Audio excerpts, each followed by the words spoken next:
अस्सलामुअलैकुम। Public news room में आपको खुशामदीद। मैं हूं मोहम्मद अकबर बाजवा। सबसे पहले प्रोग्राम में बात करते हैं कि मोदी सरकार ने खित्ते का अमन दांव पर लगाया। भारत में पाकिस्तान पर हमले की नापाक साजिश दोबारा तैयार की गई है। 16 से 20 अप्रैल के दरमियान जारहियत हो सकती है। जंग के बादल अब भी मंडला रहे हैं। वजीर खारजा शाह महमूद कुरैशी का यह बताना है और उन्होंने यह भी कहा कि भारत खतरनाक खेल खेल रहा है। मोदी कशीदगी और पाकिस्तान अमन चाहता है और दुनिया ने अब पुलवामा ड्रामा देख लिया है।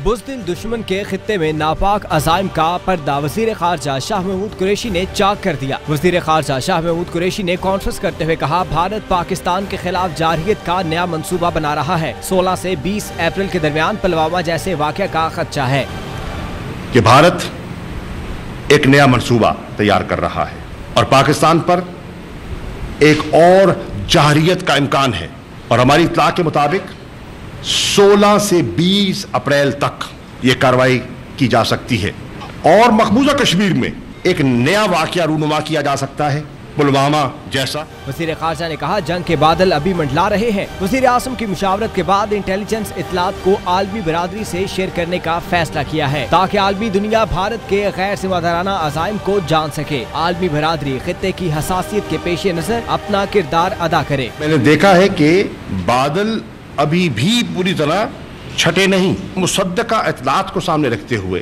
दफ्तर खारजा ने फिल फौर फैसला किया कि हम इस्लामाबाद में P5 जो परमानेंट मेंबर्स हैं सिक्योरिटी काउंसिल के, उनके एम्बेसडर्स को मद्दू करें कि ये हमारी इंफॉर्मेशन है और इस किस्म की एक नई मनसूबाबंदी हो रही है। हम चाहते हैं कि इंटरनेशनल कम्युनिटी इस गैर जिम्मेदाराना रवैये का नोटिस ले। शाह महमूद कुरैशी ने कहा, दुनिया जानती है पाकिस्तान ने जिम्मेदाराना और भारत ने गैर जिम्मेदाराना रवैया अपनाया। लाइन ऑफ कंट्रोल पर मुसलसल फायरिंग जारी है। भारत ने जारहियत का मुजाहरा किया तो मुल्क का भरपूर दिफा किया जाएगा। पाकिस्तान ने जिम्मेदाराना रवैया अपनाया और भारत ने गैर जिम्मेदाराना रवैया का मुजाहरा किया। लाइन ऑफ कंट्रोल पर मुसलसल फायरिंग जारी है, मुसलसल प्रवोक किया जा रहा है। वज़ीर खारजा ने कहा, भारत में इलेक्शन है। भारतीय क़यादत से फिल वक्त मुज़ाकरात का मुज़ाहिरा होना मुश्किल है। भारतीय पायलट को लौटाने का मकसद कशीदगी कम करना था और बिल्कुल कोई ये तासर देने की कोशिश कर रहा है कि हमें कोई दबाव था। हम पे हरगिज़ दबाव नहीं था।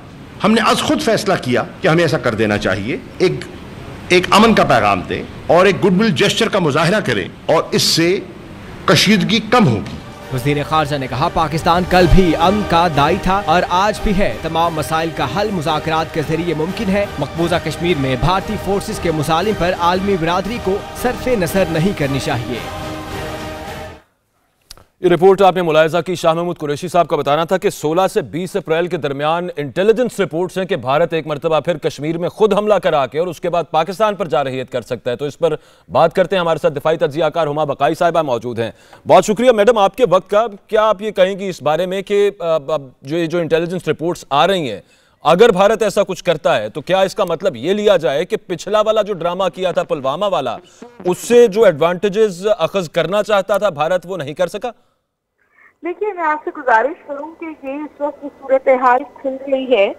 इस हवाले से इंटरनेशनल मीडिया में रिपोर्टिंग हुई थी 2015 में और ये कहा जा रहा था कि भारत और बिलखुसूस मोदी सरकार जो है वो इलेक्शन से पहले 2018-2019 में इस किस्म का एडवेंचरिज्म करेगी। ये 2015 में कहा गया था।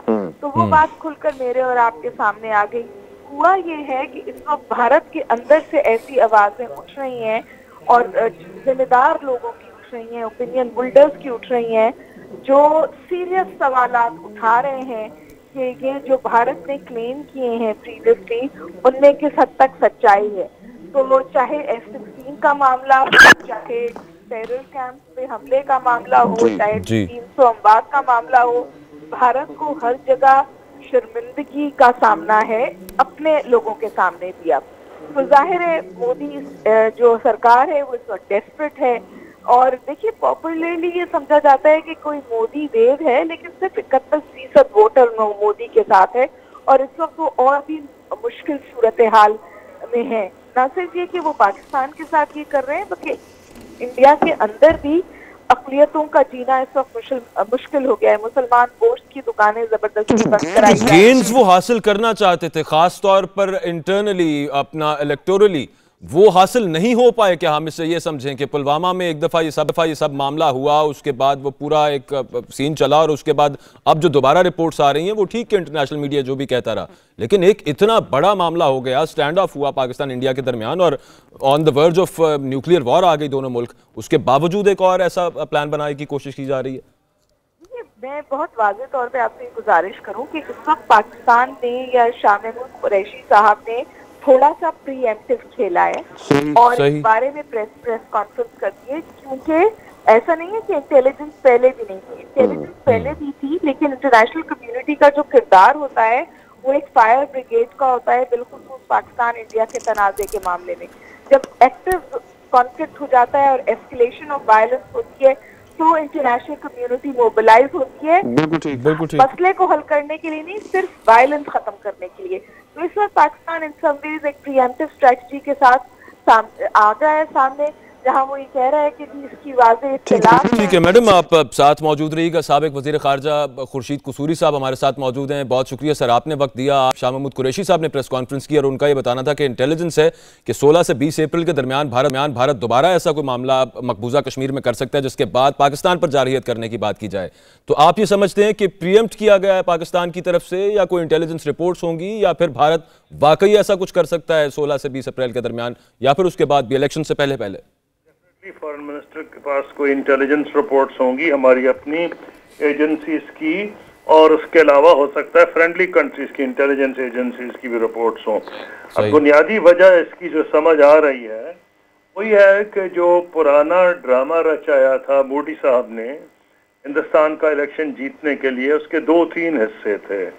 एक तो वो बावर कराना चाहते थे पाकिस्तान को एक न्यू नॉर्मल, जिसको वो कह रहे थे, यानी कि एक न्यूक्लियर पावर के दरमियान ये अंदाजा लगाया जा रहा था और यही ख्याल था बैनुल अक़वामी बरादरी का कि जंग एक बहुत महदूद मामला तो हो सकता है, जंग नहीं हो सकती।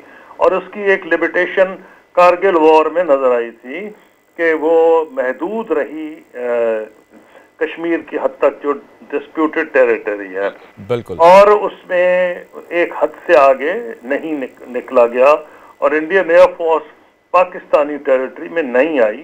जो गिराए भी गए उनके पायलट या कुछ, तो वो कश्मीर की टेरिटरी में ही थे।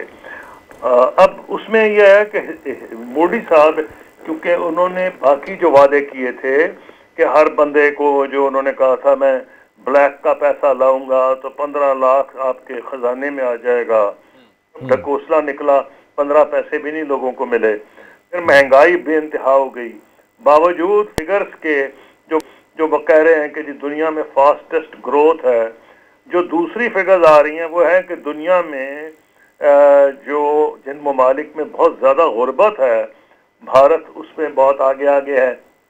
तो और जो फिर वहाँ फार्मर सुइसाइड हो रही है, और उसके अलावा वहाँ जो इन्होंने डिमोनेटाइजेशन की थी, जो उसकी वजह से स्ट्रेस आई थी छोटे कारोबारियों में, इनको डर था कि इलेक्शन हारेंगे, जिस देख चुके थे नमूना रिहर्सल कह ले राजस्थान, मध्य प्रदेश और छत्तीसगढ़ के इलेक्शंस में, जहाँ वो हार गए थे सूबाई और स्टेट इलेक्शंस। तो उन्होंने ये सोचा था कि कोई हम ड्रामा रचाएं ताकि इकोनॉमी की बजाय अटेंशन इधर हो जाए, और ड्रामा उन्होंने रचाया। उसका फायदा हुआ आपकी नजर में? उनको फायदा होगा आगे जो अपकमिंग इलेक्शन है? नहीं हुआ, क्योंकि पकड़े गए और दोनों दबाव उनको बैनुल अक़वामी मीडिया ने पकड़ा। एक दफा तो उनको रॉयटर न्यूज एजेंसी और दीगर वहां पहुंच गए। उसके बाद जब उन्होंने कहा कि किसी ने कहा 500 मार दिए, किसी का 700, अमित शाह साहब ने कहा 250 मार दिए, जो बीजेपी के सदर हैं, और जो एजेंसीज रिपोर्ट आई उन्होंने कहा कौवा जरूर उसमें मरा था या कुछ दरख्त जो थे उसके वो जल गए थे। अच्छा कसूरी साहब, ये एक आपने बात की जो 3 स्टेट्स में इलेक्शन हारी बीजेपी और एक ट्रेलर मिल गया बीजेपी को। एक बात आपसे उस हवाले से पूछना चाहूंगा कि तमाम ऑपोजिशन इकट्ठी थी इन स्टेट्स के अंदर और मतलब it was BJP versus rest of the parties of India. तो बाकी जगह पे जब जनरल इलेक्शन होगा तो ये सूरत हाल तो नहीं होगी। ओवरऑल आप बीजेपी की सक्सेस या फेलियर क्या देख रहे हैं आप ये जो अपकमिंग इलेक्शंस है भारतीय? गले पड़ गई वो F-16 का वाकया है। हाँ। वो लोगों कह रहे थे कि हमारे पुराने जहाज ने पाकिस्तान का F-16 गिरा दिया, वो भी भांडा फूट गया और उसको भी ऑपोजिशन हाईलाइट कर रही है, खासतौर पे कश्मीर में जो अब डॉक्टर अब्दुल्ला हैं उन्होंने उसको खुल के उसका जिक्र किया है। अब जहां तक हिंदुस्तान के इलेक्शंस का है, ये गेम है नैरेटिव्स की। उन्होंने एक हद तक अपने अवाम को बेवकूफ बनाने में कामयाब रहे थे मोदी साहब, और वो ये था कि जी इन्होंने वो कर दिया जो पहले नहीं हुआ, यानी कि पाकिस्तान की हुदूद को क्रॉस किया है और बकौल उनके वो एक सबक सिखाना चाहते थे पाकिस्तान को। लेकिन आजकल लोग अंधे और बहरे नहीं हैं और बैनुल-अक़वामी मीडिया जिंदा है। उसके नतीजे में आहिस्ता आहिस्ता ये सिंक इन करने लगा कि उनको वो एडवांटेज नहीं हुई, लेकिन जो उनकी स्ट्राइक थी, इतना जबरदस्त उन्होंने प्रोपेगेंडा किया और जो मीडिया जिस लिहाज से उनको सपोर्ट कर रहा था। कसूरी साहब, आप तो फॉरेन मिनिस्टर भी रहे हैं और इंडियन ऑफिशियल्स के साथ बहुत करीबी नेगोशिएशंस भी आप करते रहे हैं, खासतौर पे कश्मीर के इशू के ऊपर आपने अपनी बुक में भी इसका सारा जिक्र किया है। आपके ख्याल में, चलें बीजेपी को तो मान लिया कि बड़ी बेलिजरेंट पॉलिसी है, बहुत जारिहाना पॉलिसी है, लेकिन क्या इंडियन स्टेट की पॉलिसी भी यही नहीं रहेगी अगर बीजेपी हार भी जाए तो? इंडियन स्टेट को आपको डिफाइन करना पड़ेगा। एक वहाँ की साउथ ब्लॉक की बात कर लीजिए। ऑब्वियसली डिफेंस फोर्सेस तो हैं ही, उसमें तो कोई डाउट ही नहीं है। वहाँ का साउथ ब्लॉक यानी फॉरेन ऑफिस बड़ा मजबूत है वहाँ का, और वहाँ की मुख्तलिफ जो पार्टीज हैं वो एक हद तक जो बड़ी जमातें खास तौर पर, और बड़ी से मुराद सिर्फ कांग्रेस बीजेपी नहीं बल्कि वो जमातें जो बड़ी रियासतों में बड़ी हैं, जैसे ममता बनर्जी बंगाल में, जिस तरह यूपी की 2 बड़ी जमातें हैं, बहुजन समाज पार्टी और समाजवादी पार्टी, ये इनको इस बात का अंदाजा है। और इंडियन आर्मी का जहां तक ताल्लुक है, बहुत से इंडियन जर्नैल जो सर्व कर रहे थे, बशमूल जो उस वक्त कश्मीर में इनके जो 15th कोर है उसके हेड थे हुडा साहब, जनरल हुडा, जिन्होंने रिसेंटली कांग्रेस शायद ज्वाइन की है, उन्होंने कहा था कि ये एक पॉलिटिकल मामला है, इसको पॉलिटिकली हैंडल किया जा सकता है, मिलिटरीली हैंडल नहीं किया जा सकता। बिल्कुल ठीक। फिर जो उस मेरे हम मनसब थे फॉरेन मिनिस्टर यशवंत सिन्हा, और उसके अलावा जो मेरे दौर में नेशनल सिक्योरिटी एडवाइजर थे जो कि हॉक थे पाकिस्तान के मामलात में, इन्होंने और दीगर लोगों ने जब कश्मीर के दौरे किए, इन्होंने अपनी रिपोर्ट्स लिखी। यानी कि ये सिर्फ वो नहीं थे कि आइडियलिस्ट थे अरुंधति रॉय की तरह या लिबरल जर्नलिस्ट जो कंडेम कर रहे थे जो कश्मीर में इंडियन फौजें कर रही हैं, या वो जर्नलिस्ट जिनकी आवाजें अब दबाने की कोशिश की जा रही है हिंदुस्तानी हुकूमत की तरफ से। बीजेपी ने बहुत इफेक्टिवली कोशिश की है कि उनको कई चैनल से निकलवा दिया गया है, लेकिन बावजूद इन तमाम जमातों के ये पोजीशन थी कि उन्होंने मुझे अब जो लग रहा है जो कुछ इसमें हो रहा है वो ये है कि बाकी जो जमातें, और आपने इंडियन स्टेट का जो पूछा है, मेरा तो ये ख्याल है कि मिलिट्री ने भी इनको एडवाइस किया होगा कि आप इस किस्म के काम ना करें। अब मसलन आपके सामने एक रीसेंट मिसाल है जो इन्होंने सैटेलाइट को निशाना बनाया और टोटल धज्जियां उड़ा दी इंडियन इलेक्शन कमीशन की, और वो दम बखुद है कि कैसे दौर में इन्होंने नेशनल टेलीविजन पे जाके कोशिश की कि ऑपोजिशन को नीचा दिखाएं और ऐसे इंप्रेशन दिया कि इन्होंने ये खुद करवाया है। उसके बाद नासा का जो रिजल्ट आया, मेरा अपना ख्याल है कि उनकी जो एजेंसीज है उन्होंने भी इनको खतरा से आगाह किया होगा, और इंडियन आर्मी जो है एक प्रोफेशनल आर्मी है पाकिस्तान आर्मी की तरह, उन्होंने कहा होगा कि आप ये मत करें जो आप करने जा रहे हैं। बिल्कुल ठीक है। तो ब्रीफली ये कि इन केस अगर बीजेपी इलेक्शन हार जाती है, कांग्रेस बरसर इख्तियार आ जाती है, तो आपके ख्याल में पाकिस्तान इंडिया के रिलेशनशिप्स बेहतर होंगे? मेरा ये ख्याल है कि अगर कांग्रेस आप जीत जाती है, कांग्रेस अनलाइकली है कि सिंगल पार्टी हुकूमत बनाएगी, एक पॉसिबिलिटी कि कांग्रेस की इतनी ज्यादा पार्टियां आए, सीटें आए, कोalition गवर्नमेंट सबसे ज्यादा हों और उसके साथ जो स्टेट्स की पार्टीज मिल जाएं, ज्यादा लाइकली है कि स्टेट्स की पार्टीज की शायद अब की अक्सरियत हो और उनको कांग्रेस सपोर्ट करे। ये मुमकिन है कि बीजेपी सिंगल लार्जेस्ट पार्टी बन जाए लेकिन उसको दूसरी पार्टियों की सपोर्ट की हिमायत हो। मुझे लग रहा है जो भी जीत गया, बीजेपी जीत गई, कांग्रेस जीत गई, थर्ड फोर्स जीत गई, उन्होंने ये देख लिया है कि जो ये इन्होंने ड्रामा रचाया था पाकिस्तान को डराने का, उसमें बल्कि जबरदस्त नुकसान हो गया है, क्योंकि सारा भरम होता है, इंटरनेशनल कम्युनिटी भरम होता है। भरम यह था कि भारत बहुत बड़ा मुल्क है, बहुत बड़ी फौज है, बहुत बड़ी एयरफोर्स है, बहुत बड़ी नेवी है। उसमें जो पोल खुल गया है कि चाहे ये गेम सारी 8-10 दिन की थी और इनफैक्ट 2-3 दिन की थी, उसके अंदर ये समझ आ गई कि ना तो वो जो एस्केलेटरी लैडर पे डोमिनेंस हासिल करना चाह रहे थे उसमें उनको कामयाबी नहीं हुई, यानी कि आसान जबान में समझाऊं तो उनकी कोशिश थी कि वो पाकिस्तान को बताएं कि वो एस्केलेशन भी कर सकते हैं और उसमें वो डोमिनेंट रहेंगे, यानी कि एक नया बेंचमार्क सेट करेंगे और पाकिस्तान की हुदूद को सही वो जो न्यू नॉर्मल सेट करना चाह रहे थे। आसान अल्फाज में ये कह लिया जाए कि आगे इस तरह के किसी एडवेंचर की शायद तवक्को कम ही होगी और वो भी इस तरह की कोशिश नहीं करेंगे कि इस तरह का कोई नया एडवेंचर करें, क्योंकि पहले सुबकी का सामना हुआ है। बहुत शुक्रिया खुर्शीद महमूद कसूरी साहब हमारे साथ मौजूद, भाई साहबा ने हमें ज्वाइन किया था, आप दोनों का बहुत शुक्रिया, दिफाई तज्जिया दे रहे थे। हम यहाँ पर पब्लिक न्यूज रूम में एक ब्रेक लेते हैं, वापस आते हैं कुछ और इश्यूज के साथ, आप हमारे साथ रहिए।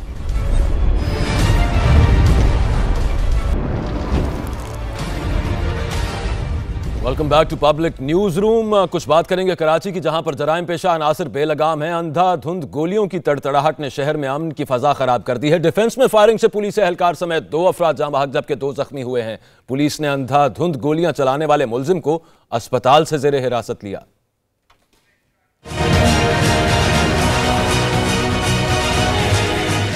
कराची में जराइम को कंट्रोल करने के वाकयात में कमी न आ सकी। कराची के इलाके साउथ जोन में फायरिंग का एक और वाकया पेश आया। फायरिंग के अंदरनाक वाकये में पुलिस एहलकार समेत 2 अफराद लुकमाए अजल बन गए। वाकया डिफेंस फेज 6 की स्ट्रीट 26 में पेश आया। ऐनी शाहिदीन के मुताबिक फायरिंग करने वाले दोनों अफराद नशे की हालत में थे और फायरिंग के बाद गाड़ी छोड़कर फरार हो गए थे। यहाँ पे खड़ी थी, जैसे खड़ी यहाँ पे एक मोटरसाइकिल वाला है, ये भी जब मारा गया ना, ये भाई बोलते हैं रक्षा थाने का खालिद नाम था इसका, उसको उन्होंने पहले मारा, फिर एक मोटरसाइकिल वाले उसको इशारा किया, वो जैसे नीचे उतरने लग गए उसको गोली मारी, गेट के सामने गिरा हुआ। एसएसपी क्लिफ्टन सुहाई अजीज का कहना है कि पुलिस कांस्टेबल दौरान ड्यूटी शहीद हुआ। सीसीटीवी फुटेज की मदद से तहकीकात में मदद मिलेगी। हुकाम का कहना है कि फायरिंग के लिए 9mm पिस्तौल इस्तेमाल की गई। गोलियों के खोल तहवील में ले लिए गए। कराची पुलिस ने नशे की हालत में अंधाधुंध गोलियां चलाने वाले मुलजिम को निजी अस्पताल से हिरासत में ले लिया। पुलिस रिकॉर्ड के मुताबिक मुलजिम मुतअद्दिद वारदातों में मतलूब था। ये रिपोर्ट आपने मुलायजा की, सारे मामले पर बात करेंगे। हमारे नुमाइंदे बिलाल खान हमारे साथ मौजूद हैं। बिलाल, इनिशियल इन्वेस्टिगेशन में क्या सामने आया है? ये अफराद जो थे कोई टारगेटेड किलिंग थी यहाँ पर, या फिर ये नशे में धुत थे और यूं गोलियां बरसाने लगे, कोई लड़ाई का वाकया था? जी बिल्कुल, देखिए पुलिस हुकाम का ये कहना है कि ये मुल्जिमान जो 2 थे ये नशे की हालत में थे, जिसकी वजह से जो है ये वाकया पेश आया। नामालूम मुल्जिमान की जानिब से इब्तदाई तौर पर जो है फायरिंग की इत्तला मिली थी, जिस पर 2 अफराद हलाक और 2 जख्मी हुए थे। हलाक जो एहलकार है उसमें पुलिस एहलकार भी मौजूद था, जिसके बाद पुलिस की जानिब से एक निजी अस्पताल पर जो है वो कार्रवाई की गई और मुल्जिम सलीम को गिरफ्तार किया गया। इससे ये मालूम हो सका कि ये डबल केबिन में सवार थे और ये नशे की हालत में धुत थे और इस नशे की हालत में इनकी जानिब से जो है अंधाधुंध फायरिंग की गई, जिसमें 2 अफराद हलाक और 2 अफराद जख्मी हुए थे, जिन्हें नहीं बिलाल, इसमें पुलिस क्या बताती है? चलें समझ आ गई, नशे की हालत में थे, नशे में धुत थे, तो क्या बस वैसे ही फायरिंग करना शुरू हो गई है वहां पर, या फिर किसी से दुश्मनी थी, या किसी को जानबूझकर इन्होंने मारा, या पुलिस ने रोका तो इन्होंने फायरिंग की? जी बिल्कुल, देखिए अभी इब्तदाई तौर पे जो तफ्तीशी हुकाम है वो ये कहते हैं कि मुल्जिमान की जानिब से कोई भी लड़ाई का वाकया या कोई जाती दुश्मनी सामने नहीं आई। अभी तक जो है एक मुल्जिम गिरफ्तार हुआ है, जबकि उससे जो है बयान देने की कोशिश कर रहे हैं, लेकिन अभी तक उसकी हालत जो है वो जो है खराब है, लेकिन अभी तक क्या बयान नहीं लिया जा सका। जबकि दूसरा मुल्जिम था, उसकी गिरफ्तारी के लिए छापे मारे जा रहे हैं। मैं आपको बता चलूं कि ये तो अभी तक जो इन्वेस्टिगेशंस है उनके मुताबिक ये सब कुछ सामने आया। बहुत शुक्रिया, आप हमें अपडेट कर रहे थे। बिलाल खान मुर्तज़ा वहाब साहब हमारे साथ मौजूद हैं। बहुत शुक्रिया सर आपके वक्त का। काफ़ी दिन हो गए हैं सर, बहुत सारे केसेस, इससे पहले मकसूद का केस हुआ, अमल का केस हुआ, और केसेस हुए, गुज़श्ता रोज़ एक केस हुआ, आज फिर ये एक केस हो गया। क्या मामला है सर? एसओपीज जारी किए थे, सुप्रीम कोर्ट ने इस पर नोटिस लिया था, कमेटी ने कुछ सिफारिशात दी थी पुलिस को, उसके बावजूद इस तरह के वाकयात रुक नहीं रहे जिसमें आम शहरी निशाना बन जाते हैं उमूमी तौर पे पुलिस की गोलियों का। ये एक डिफरेंट केस है। देखिए, बिल्कुल आपने बात दुरुस्त की है, और ये जो वाकयात हैं काबिल तशवीश हैं। हमने माजी में भी चीफ मिनिस्टर साहब ने इस बात का नोटिस लिया और पुलिस को अहकाम जारी किए थे कि पुलिस को दो चीजें करने की जरूरत है। नंबर एक, कि जो सिविलियन एरिया है, जो आम जहाँ शहरी रह रहे होते हैं, वहां पर बड़ा वेपन इस्तेमाल होना नहीं चाहिए सर्विलेंस के लिए भी। और दूसरा ये कि पुलिस के जो ये जवान हैं, जो हवलदार होते हैं, जिनके पास ये वेपन होता है, उनको सेंसिटाइज करने की जरूरत है, उनको ट्रेन करने की जरूरत है कि फायरिंग करना should be the last option for police. उनको हमेशा कोशिश ये करनी चाहिए कि फायरिंग किसी ऐसे एरिया में ना करें जहां पर पेडेस्ट्रियन मौजूद हों, आम शहरी मौजूद हों। इस सिलसिले में अक्टूबर से ये मामलात होने शुरू हुए थे, और जो रेलेवेंट इंस्ट्रक्शंस थी वो चीफ मिनिस्टर साहब ने पुलिस को इशू की थी। कुछ इकदाम पुलिस ने किए हैं। अभी फिर जो वाकया ये कल हुआ है, इसका चीफ मिनिस्टर साहब ने नोटिस लिया है और एडिशनल आईजी कराची से रिपोर्ट तलब की है। आपकी बात बिल्कुल दुरुस्त है। सिंध गवर्नमेंट कोशिश कर रही है कि इस मामले को एड्रेस किया जा सके, और सारी कार्रवाई हम करने की ओवरऑल सर, जो कुछ अरसे से अमन व अमान खराब हो रहा है, ये एक मुतशद्दिद जो वाकयात हैं ये बढ़ते जा रहे हैं, दोबारा ऑन द राइज हैं सॉर्ट ऑफ। इसकी वजह क्या है? इंटेलिजेंस क्या है आप लोगों के पास? कौन मुलव्वस है इसके अंदर? दोबारा क्यों अमन खराब हो रहा है शहर कायद का? देखिए, मैं समझता हूँ बड़ी कुर्बानियों के बाद कराची एक बार फिर रोशनियों का शहर बना।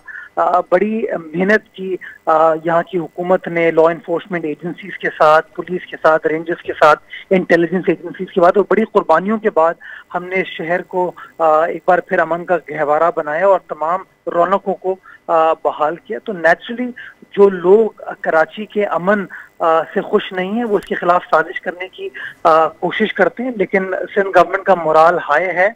हम कॉन्स्टेंटली अपनी लॉ इन्फोर्समेंट एजेंसी के साथ बैठे हुए हैं, और कोशिश सिंध गवर्नमेंट की यही है कि इंशाअल्लाह जिस तरीके का अमन अमान की सिचुएशन आज से 6-8 माह पहले कराची शहर को सिंध गवर्नमेंट ने दी थी, हम वापस उसी स्टेज पर आ खड़े हों।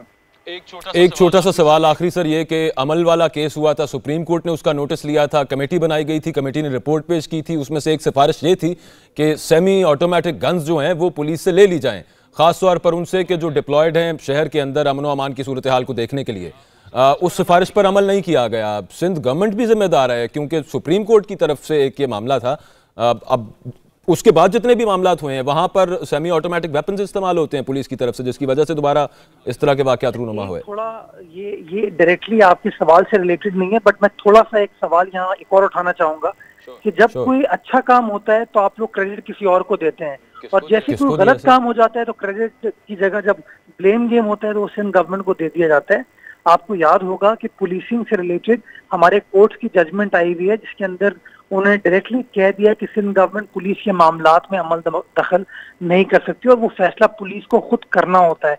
तो हम बहसीत गवर्नमेंट पुलिस को बार बार वो गुजारिशात पेश तो करते हैं, बट उसके ऊपर अमल दरामद करने का काम जो है वो पुलिस का अपना है। आपने कहा कि सुप्रीम कोर्ट ने अमल केस में ये डायरेक्शन दी, मैं तो आपको बता रहा हूँ कि अक्टूबर 2018 में चीफ मिनिस्टर साहब ऑलरेडी ये डायरेक्शन सिंध पुलिस को दे चुके थे, ये गुजारिश भेज चुके थे उनको कि उनको इस तरह का ऑटोमेटिक और बड़ा वेपन जो है सिविलियन आर्म एरियाज में इस्तेमाल नहीं करना चाहिए, सर्विलेंस के लिए इस्तेमाल नहीं करना चाहिए। इसकी implementation at the end of the day वो गवर्नमेंट खुद जाके अनफॉर्चुनेटली अब नहीं कर सकती, बिकॉज कोर्ट का ऑर्डर आ गया। वो करना पुलिस को खुद करना पड़ेगा, और इसके लिए मैं समझता हूँ सवाल आपको पुलिस वालों से भी पूछना चाहिए कि वो अपने माइंडसेट को चेंज करें। सर पूछना चाहिए, लेकिन एक छोटी सी बात, ये चूंकि आपने अब बात कर दी तो मैं उसी से कहूंगा कि सुप्रीम कोर्ट ने तो कह दिया कि पुलिस टोटली खुद मुख्तार है, लेकिन अभी पिछले दिनों ये जो लियारी में केस हुआ था जिस पर लिसानी जो हैं पार्टीज जो हैं वो सरापा एहतजाज थी, आपको याद होगा, और मुराद अली शाह साहब वहाँ पर पहुंचे थे और सिंध असेंबली में भी उन्होंने बड़ी तकरीर की थी, और पुलिस पर भी कुछ गर्जे बरसे थे। उन्होंने खुद वहाँ पर एसपी को भी डिसमिस किया था, उन्होंने ही एसएचओ को किया था, पर्चा भी उन्होंने खुद करवाया था उनके खिलाफ। तो ऑल टुगेदर अगर आप कहें कि पुलिस में से रोल खत्म ही हो गया है सूबाई हुकूमत का, तो ऐसा भी नहीं है। अच्छा, पहले तो मैं आपकी मालूमात की तस्हीह कर दूं, वो वाकया लियारी में नहीं हुआ था, वो वाकया मलीर में हुआ था। देखिए, जब कोई अमन और अमान की सिचुएशन खराब होती है तो आखिर में उसका ओनर जो है वो सूबाई हुकूमत के ऊपर आता है, उस सूबाई चीफ एग्जीक्यूटिव के ऊपर आता है।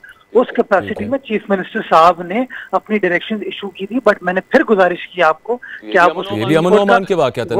बिल्कुल, मैं वही कह रहा हूँ कि सुप्रीम कोर्ट का फैसला ये कहता है कि जो भी कार्रवाई है पुलिस से रिलेटेड वो गवर्नमेंट नहीं करेगी, वो सिंध पुलिस खुद करेगी।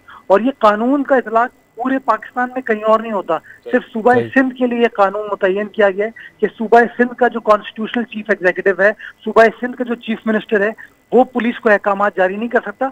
पंजाब में, केपी में, इस्लामाबाद में, बलूचिस्तान में ये चीजें हो सकती हैं। नहीं सर, पंजाब में तो सुप्रीम कोर्ट ने खुद नोटिस ले लिया था, आपको याद होगा, डीपीओ पाकपतन, बड़ा मशहूर केस। खैर अब बात आपने कर दी, आपका पॉइंट ऑफ व्यू सामने आ गया, बहुत शुक्रिया। मुर्तज़ा वहाब साहब हमारे साथ में, और वो यही फरमा रहे थे कि इन केसेस को, इस तरह के वाक़यात पर तशवीश ज़रूर है और कोशिश ये है कि किसी तरह से इनको रोका जा सके, और पुलिस की जो हाई हैंडेडनेस है, ख़ासतौर पर असलहे का जो बेदरेग इस्तेमाल है ऐसे इलाकों में जहाँ पर शहरी होते हैं, उसे रोका जा सके ताकि इस तरह के वाक़यात रूनुमा ना हो। एक ब्रेक लेते हैं, पब्लिक न्यूज़ रूम में वापस आते हैं कुछ और इशूज़ के साथ। स्टे विद अस।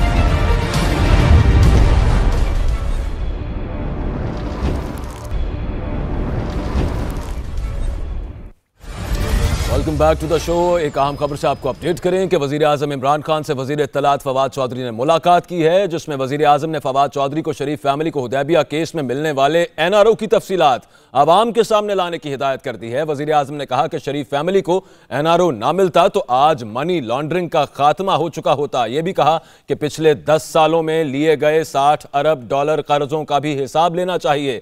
टिका खान सानी से मजीद जानेंगे तफसील क्या है। टिका, मुलाकात में क्या कुछ डिस्कस हुआ, क्या डायरेक्टिव्स दिए गए वजीर आजम की तरफ से वजीर इत्तलात को? जी बिल्कुल, वजीर आजम इमरान खान से वफाकी वजीर इत्तलात और नशियात फवाद चौधरी की मुलाकात हुई है। इस मुलाकात में हुदैबिया पेपर मिल केस खास तौर पर के अलावा जो जितने भी करप्शन केसेस चल रहे हैं उसके ऊपर बातचीत की गई है। इसमें वजीर आजम के वाज़ेह मौक़िफ़ सामने आया है। वजीर आजम ने इस मुलाकात में कहा है कि अगर जनरल परवेज मुशर्रफ की जानिब से हुदैबिया केस में शरीफ फैमिली को एनआरओ ना मिलता और केस का फैसला मेरिट पर किया जाता तो आज पाकिस्तान में हालात कुछ और होते, मनी लॉन्ड्रिंग का खात्मा हो चुका होता। वज़ीर आज़म ने इसमें मौक़िफ़ इख्तियार किया है कि बदकिस्मती से हुदैबिया केस में मिलने वाले जो एनआरओ है उसको आइंदा तमाम केसेस जो है उसको मॉडल के तौर पर इस्तेमाल किया गया है। अब तक मनी लॉन्ड्रिंग से मुतालिक सामने आने वाले तमाम केसेस में हुदैबिया केस जो है इसको मॉडल के तौर पे लिया गया है। इसमें वज़ीर आज़म का कहना है कि जहां अपने फ्रंट मैनों के जरिए पैसा मुल्क से बाहर भेजा गया और फिर वापस मंगवाया गया, नवाज शरीफ और आसिफ जरदारी के पैसे का यही मॉडल जो है वो सामने आया है। इसमें वज़ीर आज़म ने वज़ीर इत्तलात और नशियात को हिदायत की है कि तमाम तफसीलात मीडिया के सामने लाई जाए, अवाम तक पहुंचाई जाए मीडिया के जरिए, और साथ खासतौर पे अवाम और नास को गुमराह करने वालों को असलियत से पर्दा उठाकर उनका असल चेहरा जो है वो बेनकाब करना जरूरी हो चुका है और अवाम को असल चेहरा दिखाया। जिसमें वज़ीर आज़म इमरान खान ने मुल्क की मईशत पर भी इनकी स्याहकारियों के नुकसान से कहा है कि आगाह किया जाए, और साथ ही आज जो महंगाई और बैरूनी कर्जे हैं, वज़ीर आज़म का कहना है कि ये इसी वजह से हम इस दलदल में फंस चुके हैं। इसके अलावा वज़ीर आज़म ने कहा है कि पिछले 10 सालों में लिए जाने वाले 60 अरब डॉलर बैरूनी कर्जे का हिसाब लिया जाना चाहिए ताकि अवाम को मकरूज बनाकर नती रकम से किसी ने अपनी जो जाती तिजोरियां भरी हैं वो भी सामने लाई जाए। इसमें वज़ीर आज़म ने यह भी मौक़िफ़ इख्तियार किया है कि मौजूदा हुकूमत ने बेनामी कानून के तहत जो कायद और रूल्स बनाए हैं उनसे मनी लॉन्ड्रिंग पर काबू पाने और दूसरों के नाम पर जायदादें रखने की हौसला। तो पिछले 10 सालों में मुल्क की अपोजिशन पार्टीज, दो बड़ी पार्टीज यानी पीपल्स पार्टी और PMLN ने जो कर्जे लिए वो कहां पर खर्च किए गए ये भी कौम को बताया जाए, ये कहा गया वजीर आजम की तरफ से वजीर इत्तलात को। इसके अलावा उनका ये कहना था कि हुदैबिया केस की जो तफसीलात हैं वो आवाम के सामने लाई जाएं। एक ब्रेक है यहाँ पे पब्लिक न्यूज़ रूम में, आते हैं ब्रेक के बाद वापस, आप हमारे साथ रहिए।